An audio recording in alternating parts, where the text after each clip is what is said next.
All right, one of the other things that we did besides the hypothesis test was find a sample size needed to have a certain margin of error.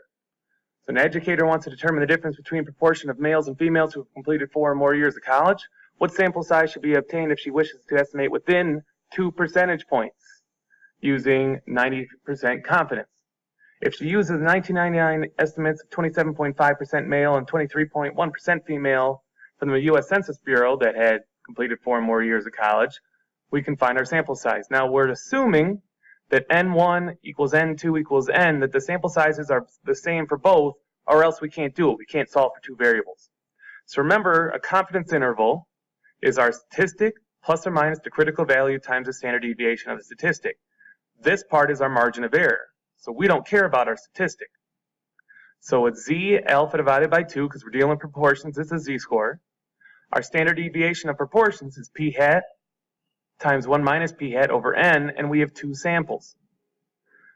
So our margin of error is 0.02 equals, and we did our inverse norm to find our critical value, 1.65, times the square root of 0.275 times 1 minus 0.275 over N, plus 0.231 times 1 minus 0.231 over N. Now, we do not need to solve this by hand. I don't want you to solve it by hand.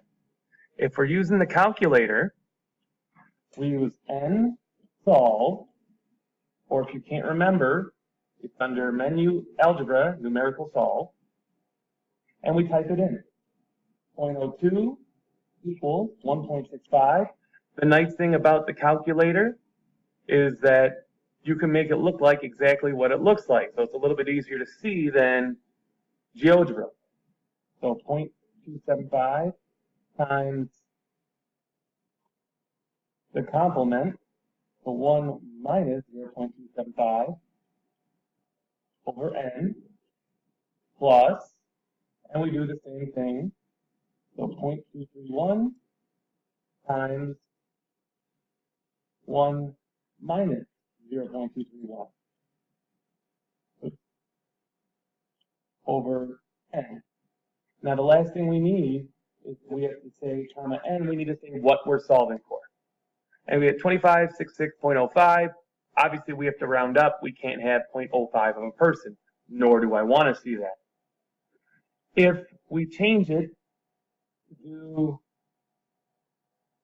no prior estimate, remember we use 0.5, because that'll be the biggest estimate, the safest estimate that we can have, because it makes this the biggest number that it can have. So, real quickly on the calculator, you can arrow up and hit enter, and change them all to 0.5. So, very simple. Once it's typed in, you can just arrow up and copy it. And we got 3403.12. We round up to 3404. If we're using GeoGebra, it's not as nice. We have to use the cast. So under view, we choose cast. Then it's 0.02 equals 1.65 times square root, so SQRT. Then I need parentheses for my numerator, 0.275. It's easier if I do the complement myself, so 0.725. Now that's, you can see that the parenthesis is green, so where it's before and after this calculation. So divided by n, and then we do the other one. Another set of parentheses for the numerator of my other fraction, 0.231, times the complement of that. So again, it's easier to find that before doing it. 0.769. Close that parenthesis, divided by n, and then you just hit solve numerically. You do not have to put comma n. And we get the same thing. We can just Control C, Control V, copy it, change it to 0.5 for both of them, just like we did before. Numerically solve, and we get the numbers.